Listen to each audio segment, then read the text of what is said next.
In June 1993, Nigeria held what many would later call the fairest election in its history.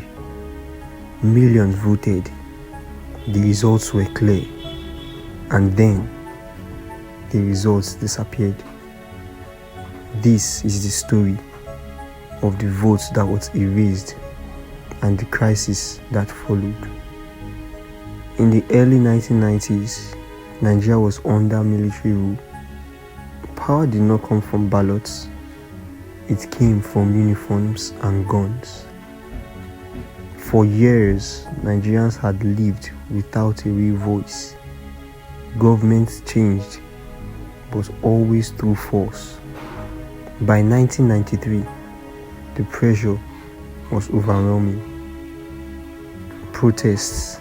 On June 12, 1993, Nigerians came out in massive numbers. Men, women, young, old, across religion, across ethnicity, across region. For once, Nigerians voted not as tribes, but as citizens. The election was calm, orderly, transparent. Observers later called it one of the freest elections Africa had ever seen.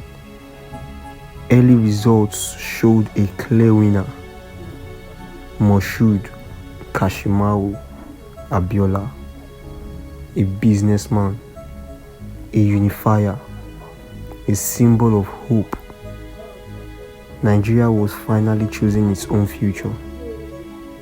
Then, without warning, everything stopped. The military government annulled the election. No evidence of fraud, no explanation, no apology, just silence. Radio stations went quiet. Newspapers were shut down. Overnight, democracy was cancelled. The votes were never fully announced. The winner was never sworn in. The people's decision was erased. The reaction was immediate. Protests erupted across Lagos and other major cities. Streets filled with angry crowds. Security forces filled the streets with fear. Tear gas, bullets, arrests. Journalists were detained. Activists disappeared. Anyone who spoke too loudly was silenced. Nigeria was no longer just disappointed. Nigeria was angry. Moshood Abiola refused to accept the annulment.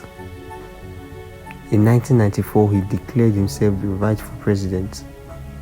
It was an act of defiance. He was arrested, detained without trial, locked away as the country he was elected to lead fell deeper into crisis. Abiola would never rule Nigeria. Later that year, another military took over. Another military takeover occurred.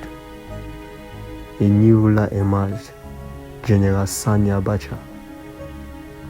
His regime would become one of the most brutal in Nigeria's history. Executions, disappearances, corruption on a massive scale. What began as a stolen election ended as a national nightmare.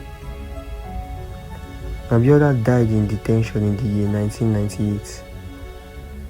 Nigeria would eventually return to civilian rule, but the damage was already done.